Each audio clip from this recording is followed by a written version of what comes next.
Buenas noches, estimados estudiantes del segundo año medio. Hoy día en la clase de química vamos a estudiar las propiedades de las soluciones. ¿Ya? Para hacer un poco de memoria, en la clase pasada lo que nosotros vimos ante la contingencia mundial del coronavirus, que esperemos que todos estén bien, nosotros en la clase pasada estudiamos las mezclas, ¿cierto? Eran las mezclas homogéneas y las mezclas que son heterogéneas, ¿sí? También estudiamos la materia que se clasificaban en sustancias puras y en mezclas, ¿ok? Dentro de las mezclas nosotros nos enfocamos la semana pasada en estudiar de aquí en adelante las mezclas que son homogéneas, ¿ya? Que prácticamente su concepto radicaba en que estas mezclas homogéneas, por ejemplo aquí yo tengo agua con otras sales minerales que no se pueden visualizar, forman una sola fase o se distingue una sola fase. Estas son las cualidades de las mezclas homogéneas. En cambio, las mezclas que son heterogéneas se pueden distinguir más de dos fases. Por ejemplo, si yo tengo esta misma agua y le echo tierra, se me van a formar dos fases. Una fase sólida que es la tierra y la fase líquida que va a estar arribita y que es el agua, que va a ser el agua. ¿Ya?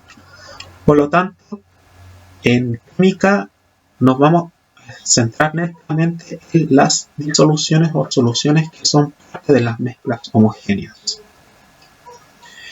Y eso fue lo que vimos en la clase pasada. Lo que vamos a ver en la segunda clase de química para segundo medio va a ser las propiedades de las soluciones. ¿Ya? Las propiedades de las soluciones son 4.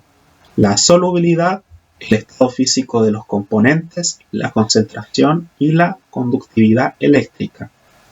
Hoy día vamos a estudiar las 4 propiedades de las disoluciones en cómo se comporta el soluto frente al solvente. No se olviden que el soluto es aquella sustancia química independiente que esté en estado sólido, líquido o gaseoso. El soluto siempre va a estar en menor proporción o en menor cantidad. Y el solvente, independiente si es independiente si esté en estado sólido, líquido o gaseoso, siempre va a estar en mayor cantidad el solvente. Por lo tanto, la unión del soluto más el solvente me va a formar la solución. ¿Ya? Vamos a estudiar la primera propiedad de la solución, que tiene que ver con el estado físico de los componentes. ¿Ya? ¿De qué va a depender? Va a depender del soluto y del disolvente. ¿Ya? Fíjense en el recuadro que aparece acá. ¿Ya? Si el tipo de solución es líquida, ¿ya? Vamos a analizar el disolvente y el soluto. ¿Ya? Si el disolvente o el solvente es totalmente líquido y el soluto también es líquido, como ejemplo voy a tener dos sustancias líquidas. Por ejemplo, si yo le echo alcohol, que es ese alcohol de curar las heridas, con el agua, ya se me van a formar una solución que va a ser 100% líquida. ¿Ya? Si yo tengo un soluto sólido y un disolvente líquido, ¿ya? Ejemplo, si yo le agrego a esta agua una cucharada de sal, se me va a formar una solución de tipo líquida. ¿Por qué? Porque el disolvente o solvente, como es líquido en su mayor cantidad y el soluto está en menor cantidad sólido, la disolución total va a ser líquida. Ejemplo, una pizca de sal en el agua y azúcar en el agua. Es decir, al juntar los solutos y solventes, la disolución va a ser líquida. ¿Por qué? Porque el disolvente está en mayor cantidad. ¿Ok? Fíjense acá, si yo tengo un soluto que es gaseoso y un disolvente que es líquido, ¿qué me va a ocurrir? Se me va a formar también una disolución de tipo líquida. Ejemplo, Si yo tengo oxígeno gaseoso en agua, se me va a formar una disolución líquida. ¿Por qué? Porque a grandes presiones y temperaturas el oxígeno va a estar concentrado con el agua y va a estar en estado líquido. En cambio, también tenemos la bebida gaseosa. Si yo tengo o compro una bebida gaseosa, Coca-Cola, Sprite o la que sea, lo que va a estar en mayor cantidad es una disolución de tipo líquida, porque la bebida es líquida, a pesar de que el gas, siendo un soluto, va a estar en mayor proporción. Vamos al tipo de disolución cuando son 100% sólidas. Fíjense, si el soluto es sólido y el disolvente es sólido, voy a encontrar como disolución 100% sólida los metales, la aleación de los metales, el bronce, el latón, el vidrio, el acero, que es la aleación de hierro con otros metales, el oro de 18 quilates. Por lo tanto, ahí se me va a formar una disolución 100% sólida. Fíjense ahora, si yo tengo un soluto gaseoso y un disolvente que es sólido, ¿qué se me va a formar? Se me va a formar el hidrógeno en platino. Y el tipo de disolución va a ser 100% sólida. ¿Ya? Ahora, si yo tengo un soluto líquido y un disolvente que es sólido, ¿qué se me va a formar? Se me va a formar una amalgama dental de mercurio, ¿ya? O una amalgama de mercurio en oro. ¿Ok? Ejemplo de estas amalgamas es la que se colocaban antiguamente en las muelas para las tapaduras, ¿ya? Lamentablemente, esas amalgamas hoy en día están prohibidas por el hecho de que tienen el mercurio, y el mercurio es una neurotoxina. Ahora, vamos con los tipos de disolución que son gaseosas. Si el soluto es gas y el disolvente es gas, encontramos toda la mezcla de aire, o de gases, perdón. Por ejemplo, en el aire encontramos mezclas de hidrógeno, oxígeno, nitrógeno, dióxido de carbono, etc. Por lo tanto, ahí se me forma una disolución gaseosa. Si yo tengo un soluto sólido y un disolvente gaseoso o un solvente gaseoso, ¿qué se me va a formar? El polvo en el aire. Por ejemplo, cuando yo voy corriendo y me caigo, ¿qué va a ocurrir? Se va a formar el polvo que está en el suelo, se va a mezclar con el gas o con el aire, y ahí se me va a formar una disolución gaseosa. Ahora, si el soluto es líquido y el solvente es gaseoso, ¿qué se me va a formar? Una disolución gaseosa. Y ejemplo, tengo el aire húmedo, ¿ya? ¿Por qué? Porque cuando baja mucho la temperatura, ¿ya? El aire se va a empezar a condensar. El estado gaseoso del aire se condensa por el frío y se me va a humedecer el ambiente.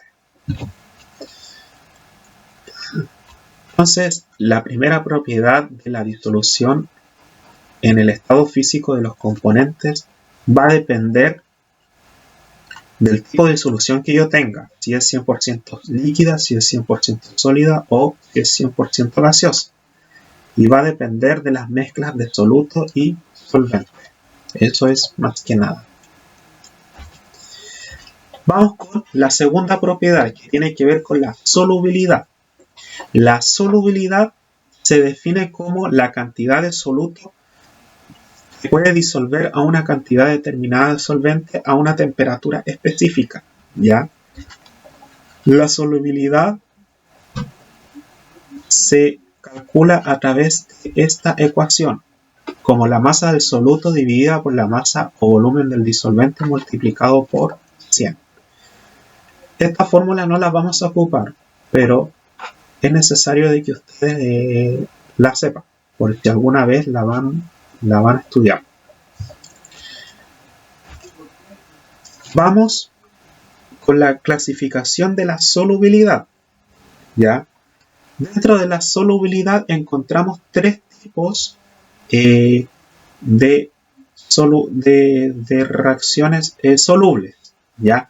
Tenemos las disoluciones que son insaturadas, las disoluciones saturadas o concentradas o las disoluciones sobresaturadas, ¿ya? Esto va a depender de la cantidad de soluto que uno le añade al solvente, ¿ya? Imaginemos que en estos 3 vasos precipitados yo tengo agua y jugo, ¿cierto? Este jugo en polvo, fíjense, si yo en las disoluciones que son insaturadas echo más o echo 1 litro de agua y echo una cucharada de jugo, se me va a formar una disolución insaturada. ¿Por qué? Porque la solución no se va a concentrar o no se va a tornar de un color más oscuro. Y al no tornarse de un color más oscuro, queda de color claro. ¿Ya? Las disoluciones que son saturadas, la cantidad de solvente, que es el agua de 1 litro, a la cantidad de soluto que yo le voy a añadir del jugo en polvo, van a estar en equilibrio, ¿ya? Es decir, por ejemplo, si yo agrego 1 litro de agua, aquí en las disoluciones saturadas yo voy a agregar 3 o 4 cucharadas de jugo en polvo para que se torne un color entre claro y oscuro, ¿ya? En cambio, las disoluciones que son sobresaturadas, ¿ya? La cantidad de soluto que yo le agrego al solvente, que va a ser el agua, ejemplo, si yo tengo el litro de agua más el jugo en polvo, si aquí en las concentradas o saturadas le agregué 4 cucharadas de jugo en polvo, en las disoluciones sobresaturadas yo voy a agregar 10 cucharadas de jugo en polvo. ¿Y qué va a ocurrir? Como el soluto, que es el jugo en polvo, va a estar en mayor cantidad, va a llegar un momento en que no se va a solubilizar con el agua. ¿Y qué va a ocurrir? Va a precipitar al fondo del recipiente. Eso es en cuanto a la solubilidad. Por lo tanto, la solubilidad va a depender de la cantidad de soluto que yo le agregue al solvente. ¿Ya? ¿Cuáles son los factores que afectan a la solubilidad? Los factores que afectan a la solubilidad son 3: la interacción del soluto y el solvente, la presión y la temperatura. La interacción del soluto y el solvente o disolvente, que es lo mismo, ¿ya? Si mayor es la interacción del soluto y el solvente, mayor será la solubilidad, ¿ok? Esto va a depender de la naturaleza química de los átomos, ¿ok? ¿Por qué? Porque hay elementos químicos que se solubilizan fácilmente con el agua o con otros compuestos químicos, ¿ya? La temperatura. El efecto de la temperatura varía según el estado del soluto. Fíjense acá, en el primer gráfico, nos dice la solubilidad versus las temperaturas para sustancias A, que son las sólidas, ya en el gráfico, y para sustancias B, que son sustancias gaseosas. Fíjense en el gráfico A, que es la solubilidad versus la temperatura, ya que son netamente sustancias o compuestos químicos sólidos, ¿ya? Aquí yo tengo 5 especies químicas, ¿ya? Tengo el NaCl, que es el cloruro de sodio, tengo el KCl de color azul, que es el cloruro de potasio, tengo la curva rosada, que es el nitrato de potasio, tengo la curva roja, que es el nitrato de sodio, y tengo la curva celeste, que es el nitrato de plata. Fíjense que la temperatura en función de la solubilidad nos dice de que la solubilidad va a aumentar en cada una de las especies químicas a medida de que aumenta la temperatura, ¿ok? Por lo tanto, si yo le aumento la temperatura a estas sustancias químicas, va a aumentar la solubilidad, ¿ok? Ahora, fíjense en el gráfico B de sustancias que son gaseosas. Tenemos las 4 especies. Helio para la curva roja, monóxido de carbono para la curva celeste, oxígeno para la curva verde y metano para la curva roja. Ya, fíjense que en la sustancia gaseosa la solubilidad nos dice de que a medida de que aumenta la temperatura, la solubilidad o estas sustancias químicas disminuye su temperatura, ¿ya? O mejor dicho, a medida que la solubilidad mayor de estos gases y yo le aumento la temperatura, va a disminuir exponencialmente, ¿ya? Eso es en cuanto a la temperatura. Vamos con la presión. El efecto de la presión de los gases, ¿ya?, es muy mayor o es apreciable para este tipo de solubilidad. Por lo tanto, en estado gaseoso, a medida de que aumenta la solubilidad del soluto, la proporción de incremento de presión aplicada va a ser mayor. ¿Ok? En la presión en soluciones que son gaseosas, la solubilidad es mayor. Fíjense, en el esquema A, el sistema gaseoso está en estado dinámico. ¿Ok? ¿Por qué? Porque las partículas de gas están moviéndose de arriba hacia abajo. Fíjense en la ilustración B o la imagen B. Si yo le someto presión a esos gases, va a ocurrir un aumento de presión. ¿Por qué? Porque va a aumentar la solubilidad de estos gases. Vamos a la concentración. La concentración va a depender de la cantidad de soluto que yo le añade al solvente para formar la solución o la disolución. ¿Ya?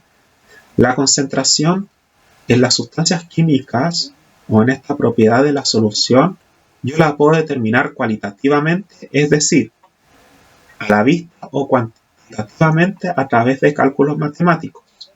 ¿Ya? Aquí tenemos dos situaciones, A y B. ¿Ok? El primer vaso de la situación A nos dice de que se agregó una cucharada de azúcar y que en el otro se añadió 2 cucharadas de azúcar. ¿Ya? Por lo tanto, el vaso que va a estar mayor concentrado es el B. ¿Por qué? Porque tiene mayor cantidad de azúcar que es el soluto. ¿Ok? Acá, en la imagen B, tenemos dos vasos en que se agregó una cantidad de agua y jarabe para preparar el refresco. Fíjense, en el vaso del B, en el primero, hay una menor cantidad de soluto que es el jarabe y en el segundo vaso del B hay una mayor cantidad de soluto, por lo que se torna más oscuro el vaso B. ¿Por qué? Porque hay una mayor cantidad de soluto. Y por lo tanto, el vaso B, la solución en el vaso oscuro está más concentrado. La conductividad eléctrica. La conductividad eléctrica también juega un papel importante en las propiedades de las soluciones. ¿Por qué? Porque hay ciertos elementos químicos que son los metales que tienen la capacidad de conducir la electricidad. Y al conducir la electricidad, estas sustancias químicas forman iones en solución acuosa. Fíjense, si yo tengo cloruro de sodio en estado sólido y le agrego agua en solución, se me van a separar el NaCl. Por lo tanto, al separarse, se me va a descomponer, ¿ya? Y se me van a formar iones de sodio y iones de cloruro. ¿Ok? Por lo tanto, si yo tengo esta agua y le agrego sal, se me van a formar iones que en solución van a conducir la electricidad. Estos iones son positivos y iones negativos. ¿Ok? Porque para que conduzca la electricidad tienen que haber polos opuestos, positivos y negativos. Eso es en cuanto a la clase número 2 de química. Cualquier duda me hacen llegar a mi correo las preguntas. Espero que estén bien, chicos, mucha fuerza y que tu familia esté muy bien en cuanto a la parte de salud. Nos vemos.